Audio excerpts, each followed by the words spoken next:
Okay, are you ready? Let's get going. Ready for the song? I'm ready. I will potentially cut in at some point and let a listener know that there is some semblance of sanity. No, it's fine. We have this planned. Okay, please take it. Then I'll take it over.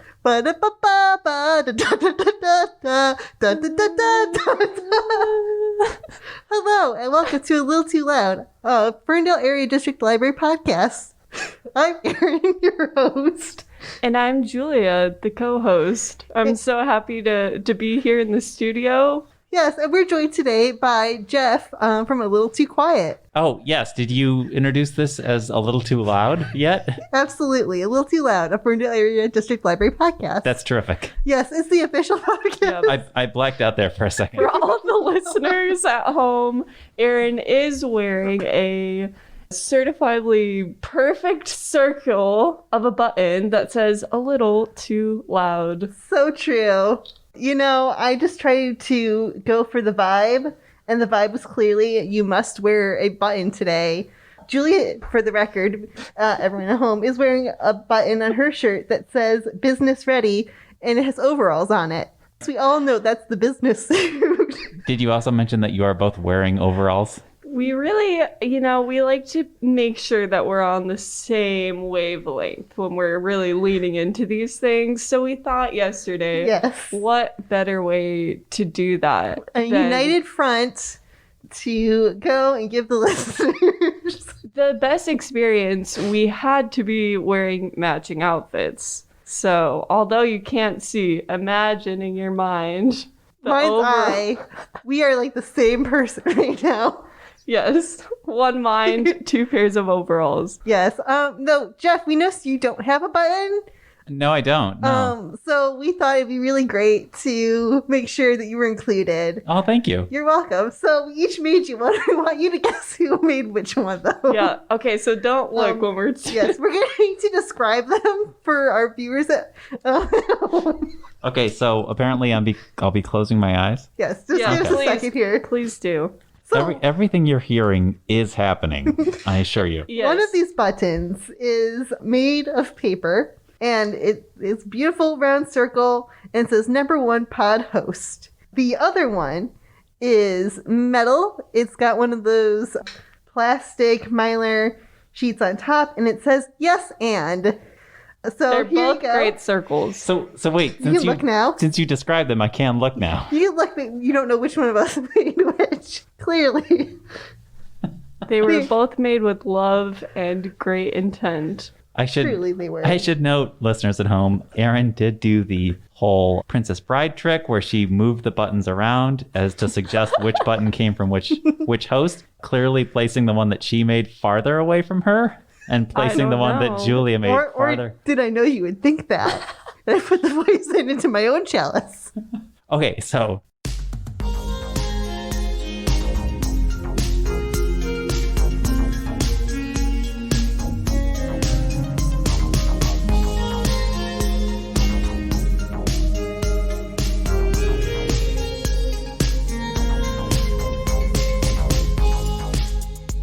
one reason why one of the buttons, specifically the button that Erin made, says yes and, is that was the impetus for starting this episode of A Little Too Quiet. It's the Ferndale Library podcast brought to you by the Friends of the Ferndale Library. My name is Jeff and welcome to the show. I have two youth librarians here named Erin and Julia. You have already met them. So that is my guess. My guess is #1 pot host came from Julia. Wrong. So you did that Just on kidding. purpose to mess No. It is right. That is correct. I did make that 2 minutes ago because I forgot I said I would do it yesterday. I made mine in the spirit of true Erin-ness literally months ago. Mm-hmm. And it was planned probably like 2 months ago. I would like to say I did make the design for it. And then I okay? fitted it onto the button template. I just didn't know. I measured it for her. Yeah. I had... Just to explain to listeners, I am very precise and Julia is eyeballing technique for most things. Yes. So if you need measuring, I'm your girl. Order and chaos. Order Order and and chaos. chaos. What better ruler is there than my own set of eyes? Some might say none. Some might say a fiscal ruler. So you balance each other out. Yes, and that's something that you really do need, I think, both order and chaos for the kids area. So it works out that we are a perfect comedy duo Yes. / working duo in the youth department, I think. I like to think that we've really curated a community of support and care. And that's how we got to the yes and. We don't like to say, is that idea ridiculous? We like to say, yes, I love that. And Let's also... how can we make it even better? Yes, it's going and reaching out, grabbing your friend, coworkers' ideas, and like, I love this, I support you. Also, we need to have more sparkles and perhaps a shark made of cardboard. I don't know if this metaphor has ever been applied to improv comedy, but I have always envisioned the two of you as being in some kind of magical car of sorts, perhaps not unlike a car from the world of Richard Scarry. Maybe it's shaped like an apple. Who knows? But it definitely is. There's the steering wheel is like in the middle of the two seats. Mm-hmm. And your yes ands are each of you swerving the wheel, but still making progress. But you're like, oh, I'm just going to turn it this way. What if I turn this way? I feel like this is definitely correct, and I'm one of those little cats in there. Did you just yes and my yes and? Yes, and I'm a worm. I was just about to say that. Because they don't have arms to drive, and yet they do anyways. And yet they do anyways. Yes, that would be your Richard Scarry spirit animal. Yes. Yes. We do love Richard Scarry in this department, so that was a great example. Yes, and we just had to yes and you. Was it last summer, really, when you guys started your little creative bond? Yeah, so I didn't start in the youth department until the end of May. So I was just jumping right into summer reading. Yeah, and I had come... before, I think you'd even become a youth librarian, we had talked about, I had dreams of wanting to creatively represent the summer reading theme in the youth area, and I wanted to make a giant shark. And I was like, I'm going to do this. And Julia and I just started talking about, I don't even know what. I think we're talking about summer reading and decor, and she was just like, yeah, I'm on board. I'm like, yeah, let's do it. And then together we came up with how to make the shark. Mm-hmm. And out of cardboard. Out of cardboard, of course. I would, now that I'm thinking back on it, I definitely was not working in the youth department yet. I was still working in our circulation department. And I was like, you know what, Erin, I feel like I could draw a shark. And that it was born out of us wanting to support each other's visions. And for any listeners that don't know, last year's summer reading theme was Oceans of Possibilities. And I feel like we really jumped into that ocean. Yeah, you might say we dived in. Some might say that. Jeff would probably say that. This is belated to note that that Julia's pin was just Scotch tape on the back, not an actual needle. Oh yeah, that's a very important detail. Just throwing that out there. To show the cohesiveness and adhesiveness of this friendship and sense of camaraderie. Incredible. But yeah, so we started off with just the shark, and then we just kind of kept yes-anding ourselves and each other into creating essentially a whole ocean's worth of critters for the youth area. Yes. And that was the start of a beautiful friendship. It was. We really, when we made the shark, and even when we made some other creatures, Erin made a great jellyfish and then octopus, multimedia. There was lots of things happening. Oh yeah, lots of balloons. Yes, we loved that. We just wanted to make the room feel like it matched with the summer reading theme. And that was it. But as we kept making these cardboard creatures, we were like, obviously, this one is a grumpy babysitter. Oh yeah, they got personalities. Yes, that's when it spiraled.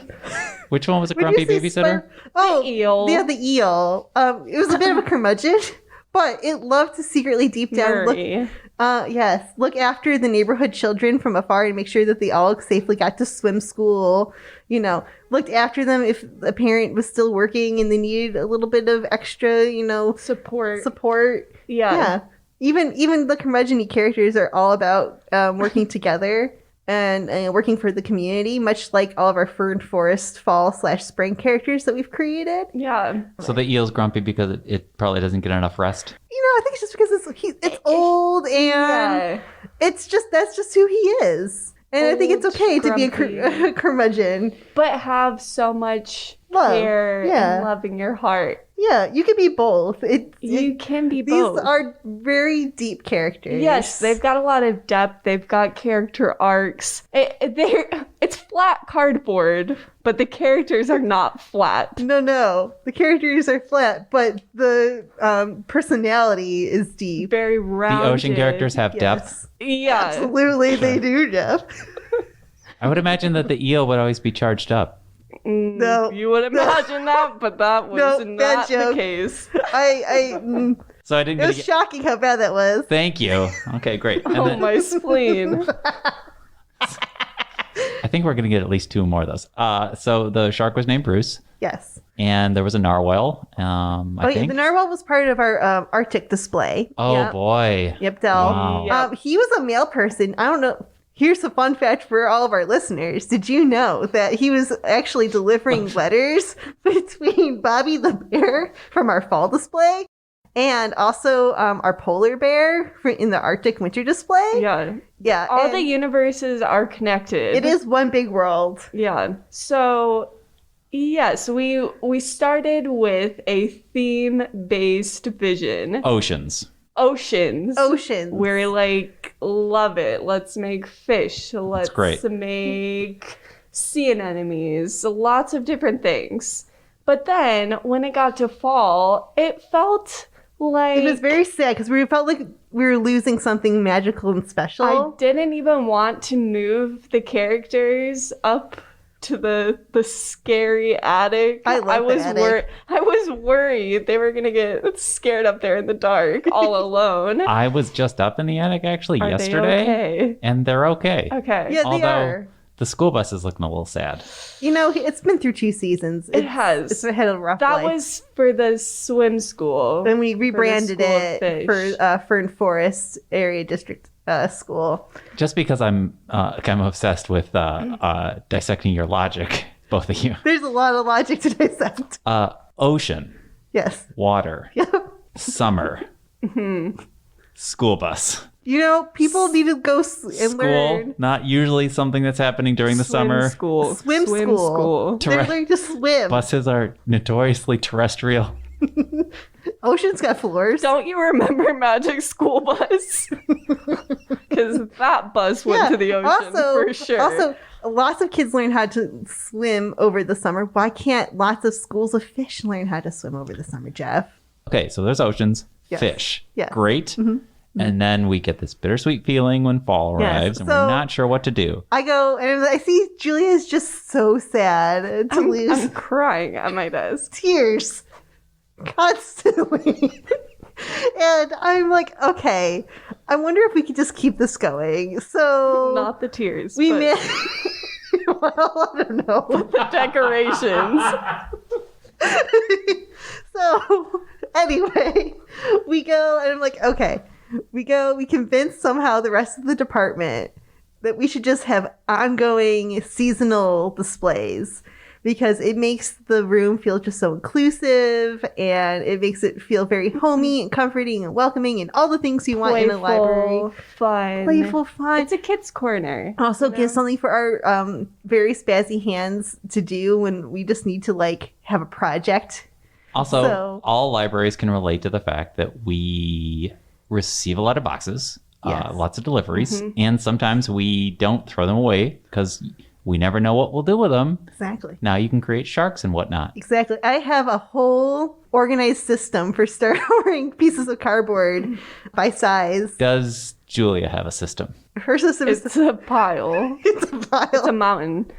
It has gotten to the point with the cardboard that our director will bring us boxes and say, hey, I thought of you all. Do you want this cardboard? And I go, absolutely. It's kind of spiraled now outside of cardboard into just random pieces of styrofoam and other some might say garbage. We like to say potential craft materials. yes. Yeah.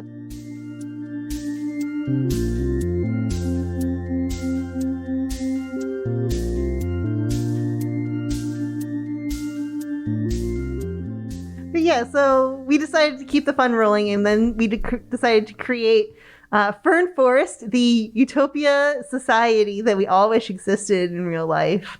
And that was, I think, the first time, like, the sea creatures all kind of just got put up one after another as we kind of thought of them. We went into fall in Fern Forest with, like, a overall plan with a list of things that we wanted to do. We started actually keeping track of names and backstories, and like it was actually a concerted effort versus just a natural process. Yeah. It did just start as a conversation. As I often do, I wander, and I found myself at Aaron's desk, and I said, Aaron, can you help me? And I went, well, no, but I'll try. Aaron looks up. What are you doing here? I was like, you know what? What if there was a bear? This bear has glasses. He loves poetry. Yes. His partner is an author. And it just naturally progressed. But of course, Aaron created a spreadsheet as I was just rambling about things. Yes, so we could keep track of everything we had to make. Creating order from the chaos. Yes. But everything just kind of fell together. Yes, there's a lot of, like, we'll be talking about something random and completely unrelated to Fern Forest. Like a picture book, what our spirit dog is. I don't know. It could be anything. And next thing you know, we'll just be like, oh, and wouldn't it be great if we just had like a little fox, and the fox could be the adopted sibling of the owl, although I guess it's reverse. The owl's the adopted sibling of Frederica. But clearly listeners at home noticed. Yeah, Frederica and Baker. I mean, you create some beautiful social media posts about these creatures. That's true. I can only assume that they all follow these stories. Everyone has context already. They're like, okay, get to the next thing. I already know this. Yes. But all of these characters together built a very beautiful community. They were all about supporting one another in the ways that they could, right? Absolutely. Like Bobby was retired, but decided to be a school bus driver because he just really wanted to support that love of learning. Right. Or Peter the bunny, chef during the day, and his weekends or free times, he would run a soup kitchen, just hop around looking for people who might need a free meal. Like Cornelius. Oh, Cornelius. Oh, Cornelius. Yeah, that'll take us into the scavenger hunt. Thank you for that segue. That's what I'm here to do. Yes. No, Cornelius started just as the... Cornelius is a mouse, folks. Oh, no. Cornelius is the squirrel. Oh, sorry. Sorry. Morris I mixed it up with Morris. I'm sorry. Yes. No, Cornelius I jumped 2 hunts ahead. Yes. Sorry. Cornelius goes, he's in charge of the local history museum right out of the local mill. And, he was just collecting local knowledge and treasures and preserving it for generations to come.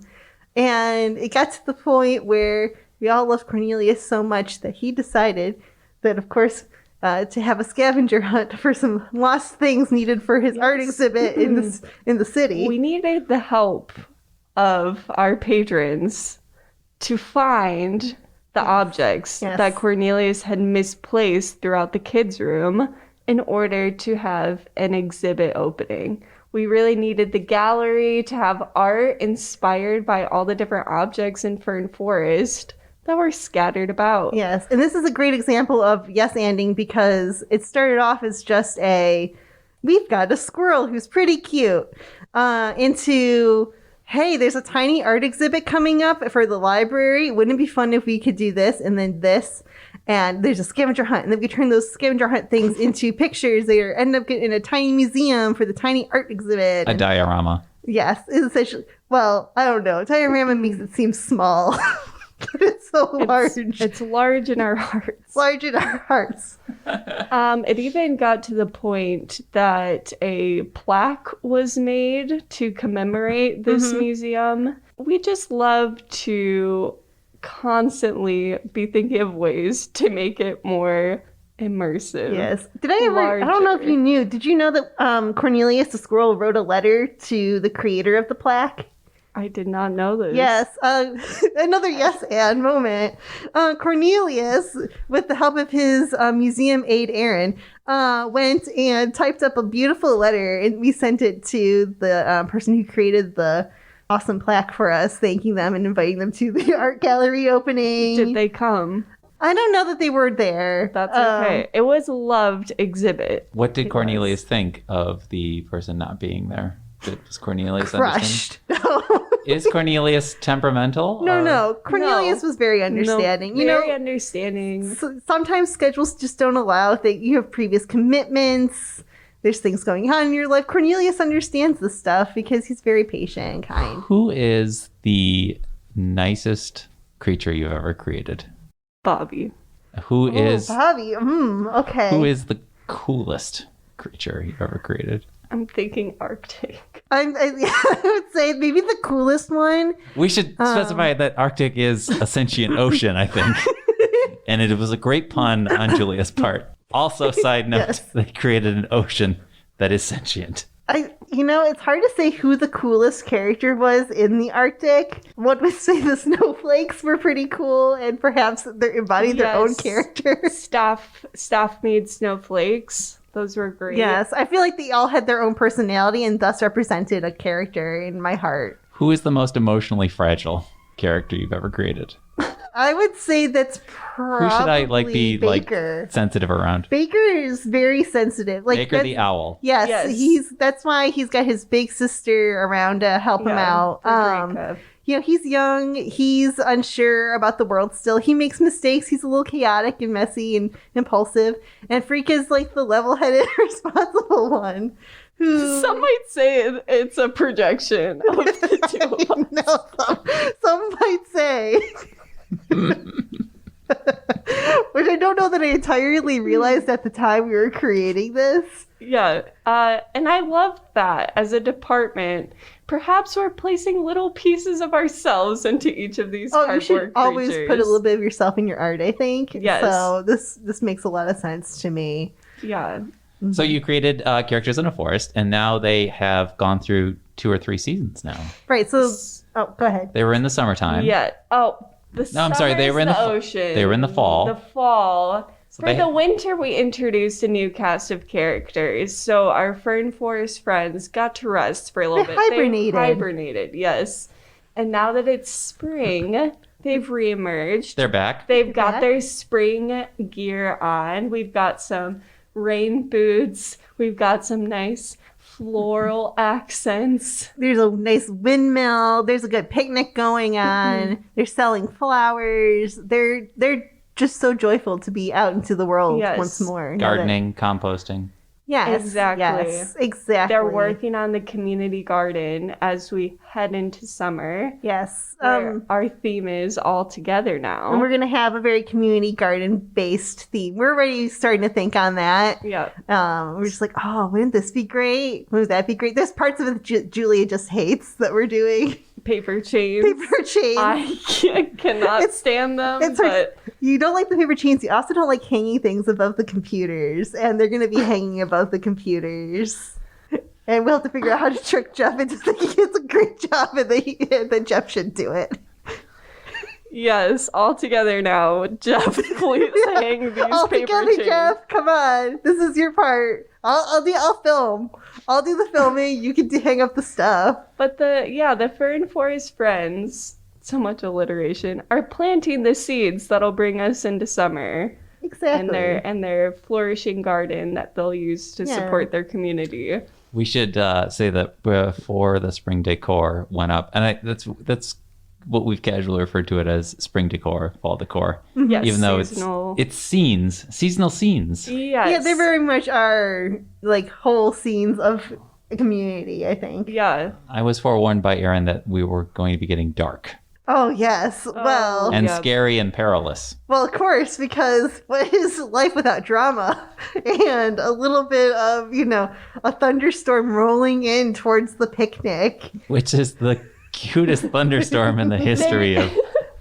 There's some clouds, some rain, but we see that one of our characters is prepared with rain gear. So where the drama comes in is that he's caught in the rainstorm and he can't go and warn the rest of the Fern Forest characters. Yeah. And so they're about to be caught up in a storm. They're just enjoying the unequipped, flower festival completely unaware. Unprepared. No umbrellas, no galoshes. What Yeah. is an animal to do, Jeff? That's where it gets dark, because Peter knows that he would be fast enough to go and tell everyone, but he's already caught up in the storm. It's too late. It's muddy. He Exactly. could slip and injure himself. Is that Morris that's in the gear, the rain gear? No, Morris is tending to his stall. It's Peter the rabbit. Peter the rabbit's got the rain gear, and he's currently caught up in the storm. So is the hedgehog. Yes, I believe. Henrietta. See, Henrietta and Wallace, one of them is shopping, the other one is visiting the windmill. There are 2 hedgehogs. Yeah, they are married, yes. Yep. One's got a little hat. Lovely retired couple. Yep. But we've got some friends that are caught up in the rainstorm. Only one of them's prepared because, you know, the news didn't circulate well enough what the weather was going to be. It's when you don't have technology in your forest-based society. It's hard to get the word out. It is hard to get the word out. Also, I feel like Julia had too much impact here because she never prepares for the rain. I've never owned an umbrella. Fun fact. I like to experience my weather. I own and then complain about it. Rumor has it Julia drives in a car with an open coffee mug. Oh my god. That is true. And on multiple occasions, I have spilled the entire contents of the mug on myself before coming into work. And then I have to run in and get a roll of paper towels. It kills me every time.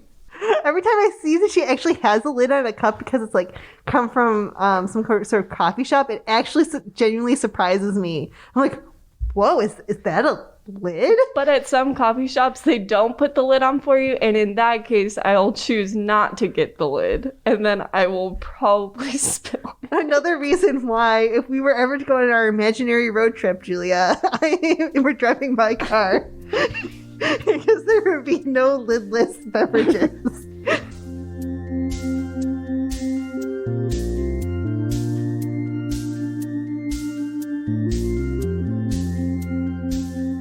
So it was the shark really was the magic moment. The shark probably, I think, really was the magic moment. Mm-hmm. Like, we just wanted to both be creative. And escalated by Bobby the bear. Yeah, it's either that or our conversation about small grains.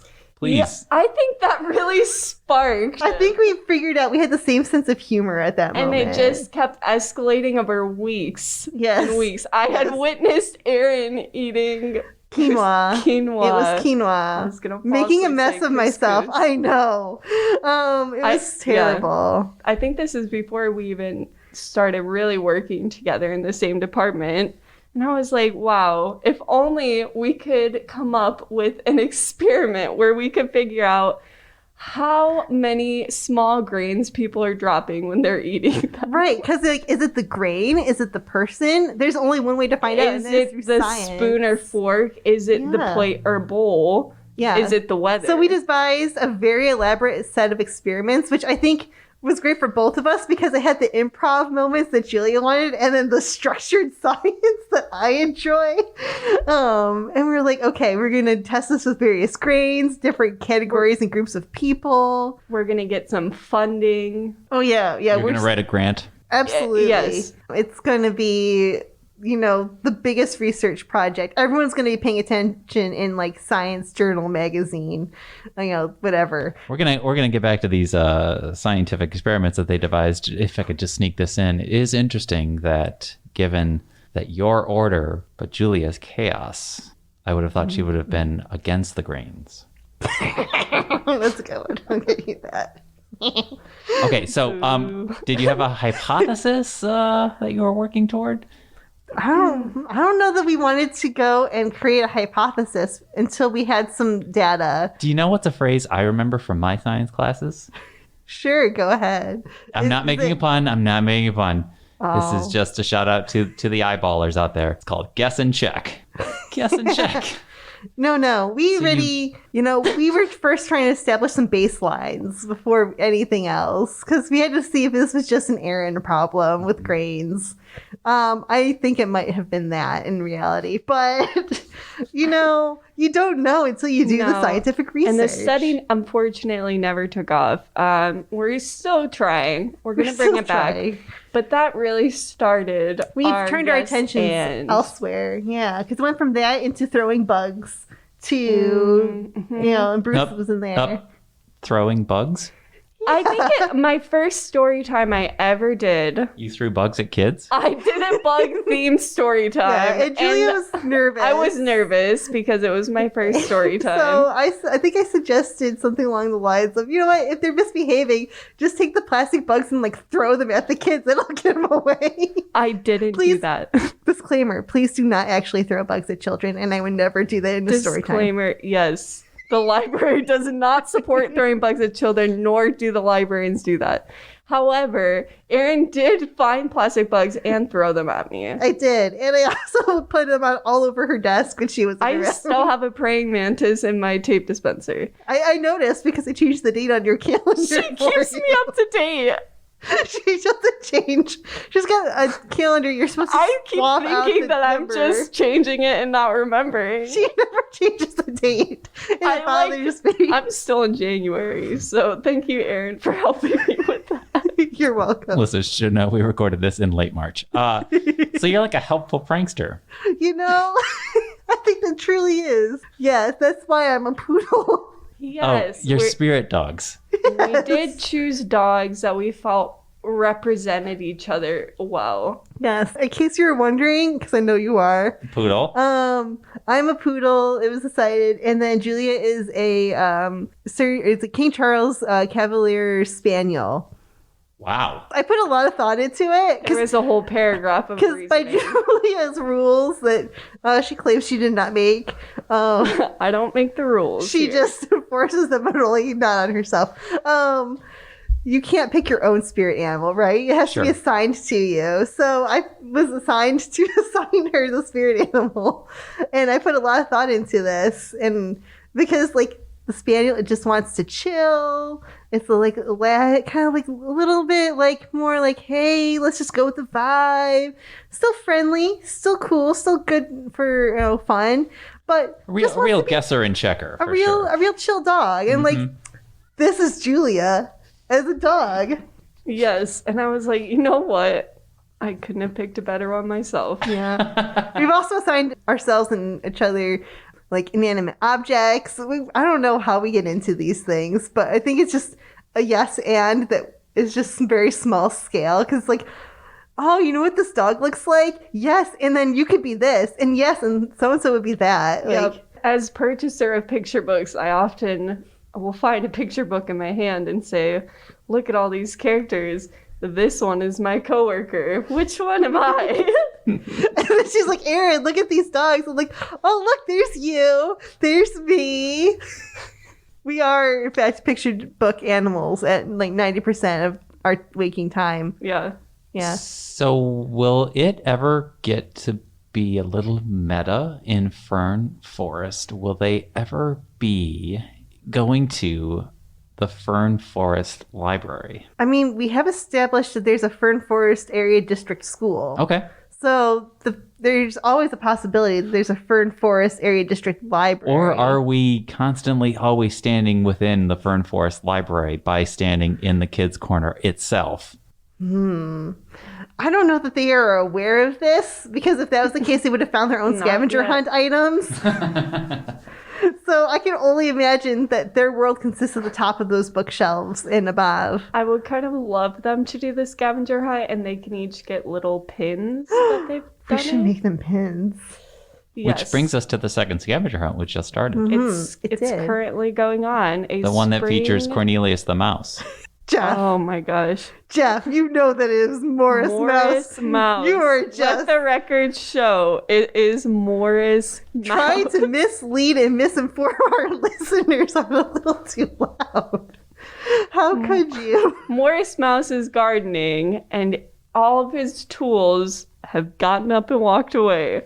He needs some help finding them, and so once again, we are calling on the patrons to help find the objects. Yes, you know think it's just because Morris has got so much on his plate right now. It's really hard to keep track of all these different things and run, your own small business that's very successful. Yeah. And like a little farm stand. And, it's just, I think, very important that we all lend Morris a hand as he tries to help the community, that the community try to help Morris. Exactly. And if you complete the scavenger hunt, you will get a beautiful pin created by another youth librarian. There are many designs to choose from. It's great. It helps you commemorate helping the Fern Forest community by finding all of the garden tools. Can I take a guess at what your favorite pin design was? Please do. Is it the daffodil? Incorrect. Darn it. Is it? I was thinking about bringing a buzzer today, but I don't have You one. should have brought that buzzer. Wait. Okay. Is it our little gnome? Please, I think I'll be faster if I tell everyone. It's the one with the little bunny on it. I knew it. Many patrons will know Makes this sense. because every time they choose that one, I go, that's my favorite. In case you were wondering. I'm sure they all were. But I really think that they want to know really all the facts about our lives. Yeah. Yeah. Who is that librarian? I need to know more about her and her pin preferences. So, did one of you create Bobby by yourself, and then do you switch off these animals, or do you literally all four of your hands are on each animal? I think how it started was I'm gonna draw things. This is going back to, I'll say fall is when we really got into the swing of it. Though it really did start with Bruce, because I can't draw a shark to save my life. It all goes back to Bruce. Oh, it does. I would be the one drawing critters. Do I trust myself with a box cutter? No. Nor should she. So I would draw the critter, take it to Aaron, who expertly would cut out these wild shapes I was drawing. I once drew a connected family of mushrooms that had almost no space in between The them. whole mushroom thing was about maybe 2 inches tall. And Aaron cut it out perfectly. It killed me inside a little bit, but I did it. And then we kind of were going back and forth. It doesn't leave much room for error. Mushroom. You're such a fun guy. Oh.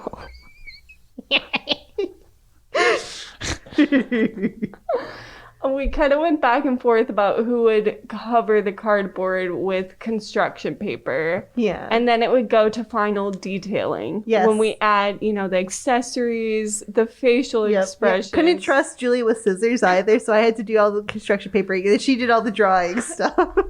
As time has gone on, we have roped more people into being I need to be a part of this decoration process. Whoa, so amazing. I can't believe I haven't been part of this until this moment. So, please let me in. By the time it got to winter, it was a department, all hands on deck. Aaron made a spreadsheet. There were to-do lists for everyone. To-do lists, and everyone's initials were on it. Everyone was getting their stuff done. It was completely a group effort. And this spring, I think, is our peak. We really worked together and played off of each other's skills and interests. Strengths. We have a lot of people in our department that are great at folding paper and creating origami, which I literally could not even try to do. It would just be crumpled paper. And created a whole garden of tulips and butterflies and all of these incredible pieces. Yeah, they're really key to the whole entire design back there this season, I think. Yes, exactly. So it kind of started with the two of us, and it has turned into a group effort. Yes, the whole department has joined our yes-anding. Yes. What started as let's make the two of us a shark, or this other sea creature has been turned into a hey, yeah, and we could do this. And then someone else in the department would be going, oh, hey, what if we had butterflies hanging? I would love to do some butterflies. And, so we've gotten everyone in on the yes and fun. And there's always a spreadsheet. Always. Like the yes and where I'm like, oh, you're in the Yes, apple, because- steering all over the place, suggests chaos. But there is always... No, because that's the thing. Like, if you just have the yes and chaos, nothing will actually be achieved. And that would just be sad. Hold on, Julia, counterpoint. I was gonna say, you know what? Yes, because if no one's giving me a deadline, these creatures are rolling out when I get to them. It's great to have, you need like the chaos in a controlled form, because you need the chaos for all of the beautiful, wonderful, crazy ideas. Yes, you need the free-flowing creativity. But then you need someone to rein it into what can we actually get done? What can we accomplish? And when are we going to get it done Let's get it done on time. Yes, and who can do what? And then someone to be overly bossy, me, and someone to micromanage people hanging decorations. Hey, Julia, have you started working on that yet? Because we have like 2 days before that display goes up. And Julia's like, no, we have 4 because she hasn't changed her calendar. Yeah, I'm like, Erin, I literally have months left to get this literally done. did happen at one point. Like, she's like, it's got like 4 days. Like, no, the calendar's off. I hadn't been back in your office to fix it. Chaos needs planning. Chaos needs planning. I think that's very much summing up a lot of youth librarianship even. It's like you need a little bit of creativity and chaos, but you also need to rein in all these awesome, wonderful, beautiful ideas that you have for programs, art, whatever it may be. You have to rein that in with some realism and some strategic planning that you can actually, achieve. Yep. Because librarianship is very much like, I have 5 million things on 80 different plates. How am I going to do all of that? Perhaps 80 different tabs. But perhaps in a spreadsheet. So many tabs that you can no longer see what each tab actually is. This is to go into a reference of how we manage our web pages and our screens on the computer. I like to have no more than 4 tabs open at a time, and I have them in a very specific order so I can quickly reference them. I like to have at least 5 of the same Ferndale Area District Library website open, just in case I can't find the other one. And also about 40 different articles that I probably will not get to read. And it's fine as long as you know where they all are. We didn't even get to It's Fine. Now we're finally getting to It's Fine.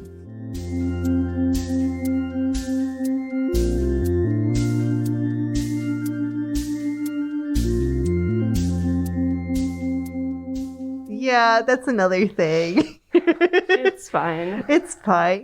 Because it's fine is a little bit like I'm trying to reassure myself, and it's also a little bit of I'm trying to reassure others that this is manageable. We've got it. It's also it's got its own little Hakuna Matata thing going on. Exactly. Yes. It's a little bit Hakuna Matata. It evens yourself out.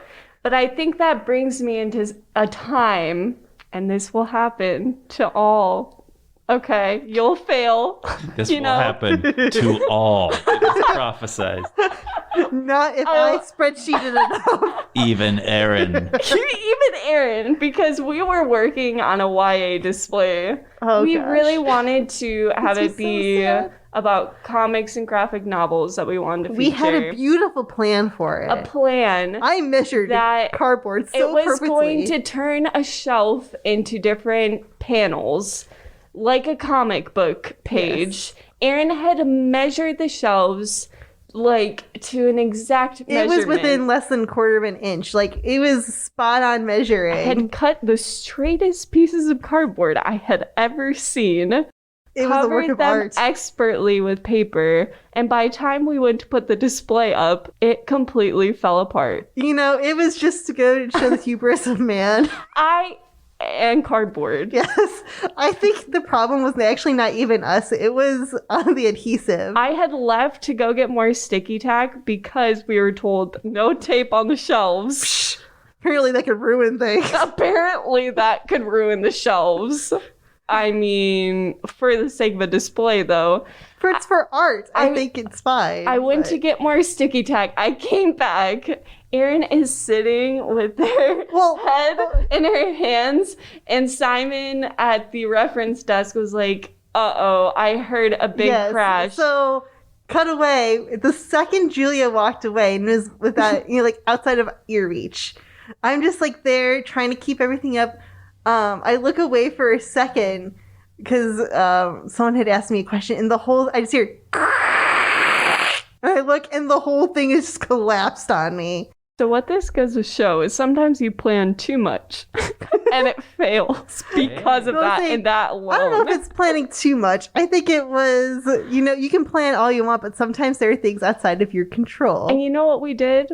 We made a great display after that. It was beautiful. We ended up getting some old comics that were going for the trash, and we recycled them into these beautiful star banners. And it showed that out of a failure came something beautiful and new that we would not have thought of otherwise. Yes, exactly. Sometimes your original plan isn't going to work out, but that doesn't mean you can't yes-and yourself into another good plan. Oh, so true. But also, it would have been better if we had more spreadsheets. And you know what?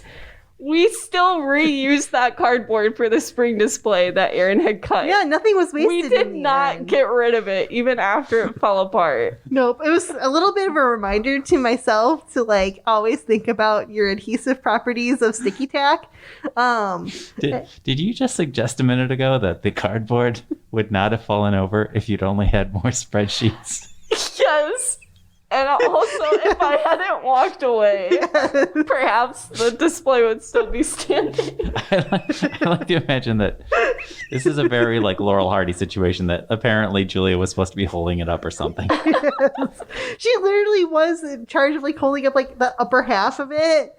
And she's like, okay, we need more adhesive. Erin, you hold down the fort here. I'm going to go run and grab more. And then it just... What I'm hearing is the reason you couldn't tape things was actually the downfall. Yeah. If you hadn't have had to go get that ticky tack. Ticky tack? Or whatever. Ticky tack. I mean, I don't know. It wasn't very sticky. So maybe it was sticky tack. Drop the S because that was not sticky tack. 0 out of 5 stars for ticky tack. We used the wrong thing. That's what happened.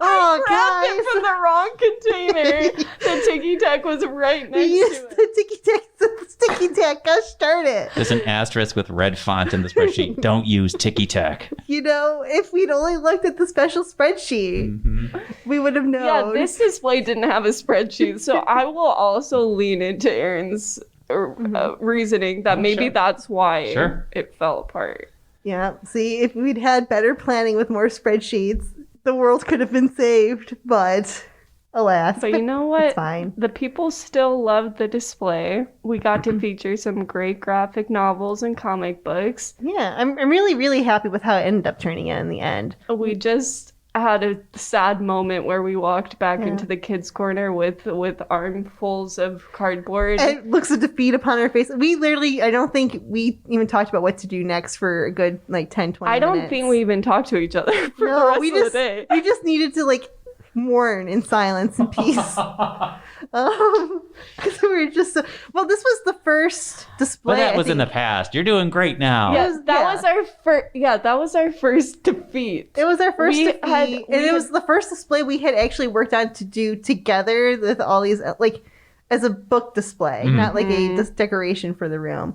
So we were both super excited to get to work together on a display, and to just have our dreams come crashing down around us really set us back emotionally. It was just multiple seasons of decor in, so we had too much faith in the stability of cardboard at that point. Yeah, we later learned, and then somehow forgot when we were filming for Battle of the Books the stability of cardboard, and then destroyed some cardboard swords from the lack of stability.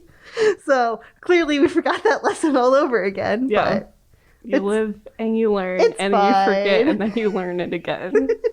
Speaking of planning chaos, listeners should know, and this is also another segue I'll give myself credit for. Listeners should know that this, clearly, if you're listening, you know that the episode opened with theme music from Erin. And this was music that was supposed to be improvised that you still thought you were planning. We planned to improvise. And yes. I couldn't wrap my head around it until now. I think I've seen the light. Yeah. You see, like, you needed a little bit of plan because we had to know that we were doing this to warn you that we were going to be starting the podcast off not the traditional way. So we planned for that. My segue being is you also have music in the book talk videos The best Yes. music. that you make on Instagram. So catchy. So you came here with buttons, matching uniforms, Yes. Yes. At one visual medium, point- audio medium. You at least get to see people. You can see these two in action when you do book talks, Yes. where you spin around on a desk, sing a song, Da, da, da, da, da, da. and lightly tap books onto.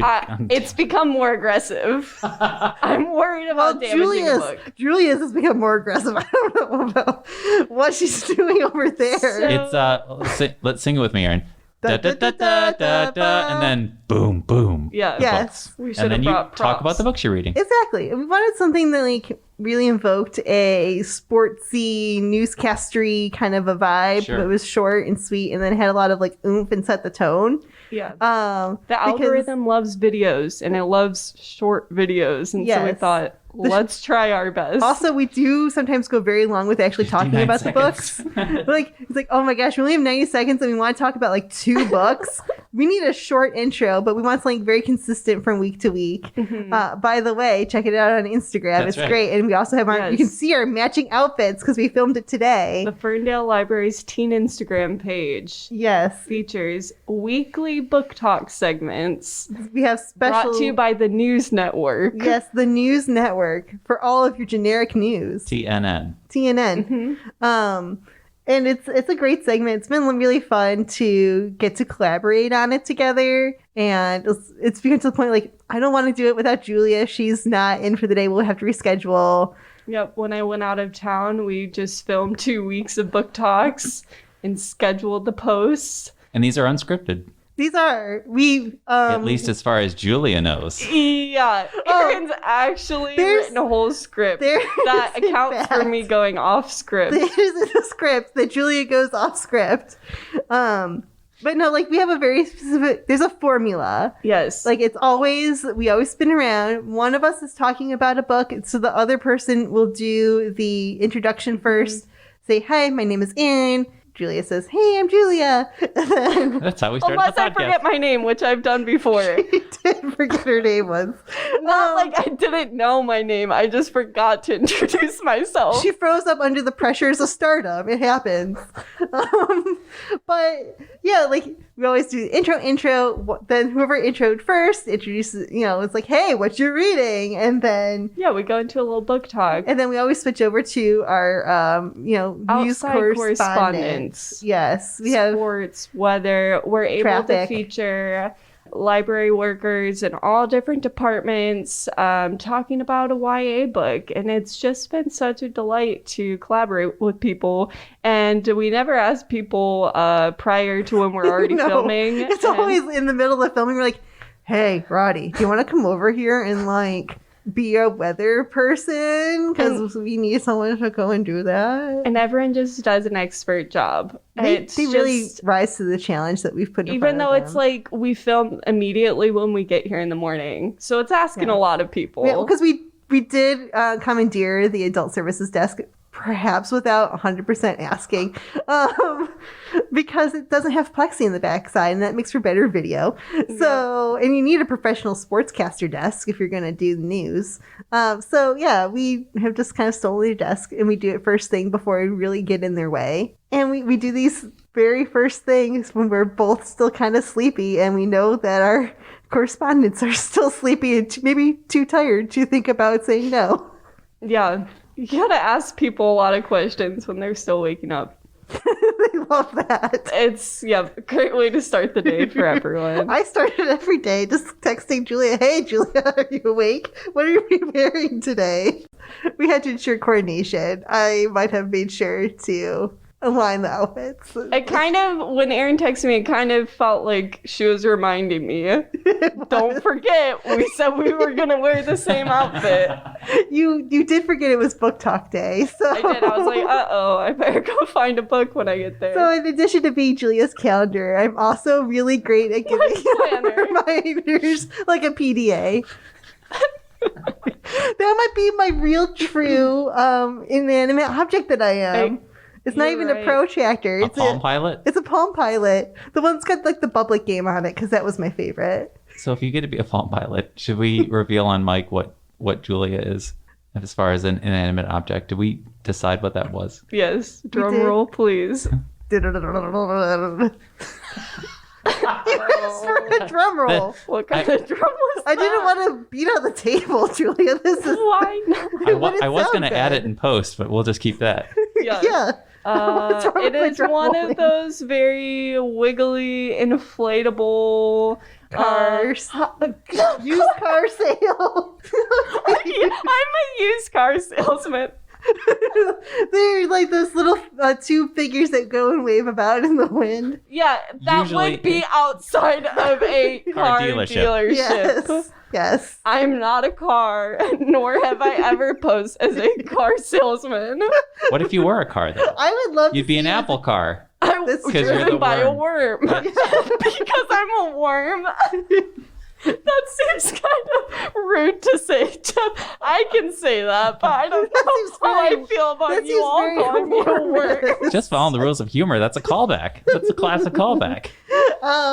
No, I feel like if Julie was a car, she would definitely be. She wouldn't be an apple. She would be like an adorable little like beetle bug kind of like thing with like I feel like painted Volkswagen? adorable. Yeah, like painted in an adorable like little happy cute kind of funky But color. like with the bumper dragging on the ground. Yes, and coffee everywhere inside. Coffee just on all surfaces. It's actually just you open the door and just coffee pours out. Yes, absolutely. I have to wear like a snorkeling gear to get in my car. in a wetsuit. Oh wait, I am the car, right? I'm not driving it. I well, mean, you- that's too much. Self-driving That's too car? much. It's too much. I don't know. So I'm getting this straight. Julia is a Self-driving VW bug. that's painted a bright possibly color modeled filled from the with coffee. 1970s, which is when that car was popular. But it's also Correct. self-driving, Correct. and it's a wash in coffee. Yeah. Yeah. And sometimes she always drives herself, and it's I would definitely. like to. Well, I'm not getting in there to drive the car. Wait a minute. She's not allowed to navigate, so I actually don't know how Before this is we going. wrap up, audiences need to know on the subject of not being a worm or maybe being a worm. Have you had the what animal are you? I'm not talking about spirit dogs. I'm talking about just the animal in the Fern Forest. Oh. Are you a bear? Are you an owl? Are you? I feel like, well, we can't assign ourselves ones because that would be breaking the rules. No, that's true. The Julia set, the did set. And then I'm going to make it extra hard. You can pick the animal for me too. Oh, excellent. Well, that's a lot easier. Yeah, wait.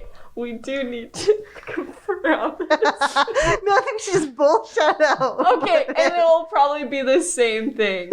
Okay, okay. Okay. 1, 2, 3. Badger. Oh Yes. It's the coordinated outfit. It's true. It has to be just spirit animal because we both thought it independently. No I conversation. actually was like, I'm not sure, but then it just felt right. I was sending the mental image of a badger to you. I'm yeah, like, in Jeff that is case, definitely a Aaron badger. actually chose Badger, and I just received the message. Folks, this all just happened. It really happened. I saw it with my own eyes.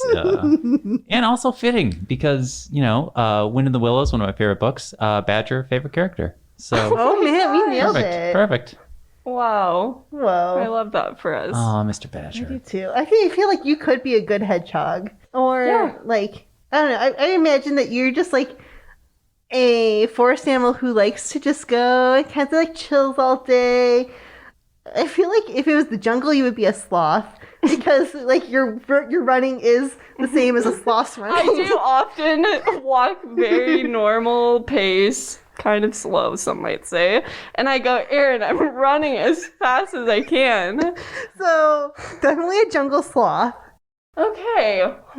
Okay. I'm trying to think of a very resourceful animal. You know, unfortunately, the first thing that comes to mind is a crow. Which Yes, I was thinking crow. really, I was thinking crow. I mean, I do like shiny, sparkly things. and crows are very smart and very resourceful, and I feel like that checks out. Yes. I can see this. A very stylish bird. I like it. I like it. Mhm. Yeah. I can get behind crow. I think crows sometimes have a negative connotation, which is why I was thinking, do I want to say no, crow? no. I think that's I think it's good. unfair to crows. I think so. Though also, if I happen to scare small children or superstitious people, that's fine. It's fine. Fine. It's fine. It's fine. Fine. Which is a great place to possibly leave the episode. I don't know if you want to try an outro since you took over the beginning. Oh, okay. Okay. Great. Let's see. I feel like it should be like, thank you for listening to today's podcast. This episode has been sponsored by Cardboard. This is the outro. Sponsored by the News Network. It's actually officially sponsored by the Friends of the Ferndale Library. We appreciate you listening to this latest episode, where we talk to two youth librarians about the yes and chaos and order of their lives. Tune in next week to find out which type of car the Badger would drive if it ever left the forest for Station Aaron. wagon. With wood paneling. And the back seat trunk seating that faces the other direction. Please remember to rate, review, subscribe, or leave a comment. It would help us find new listeners. And we'll be back next week with more. Thanks for listening.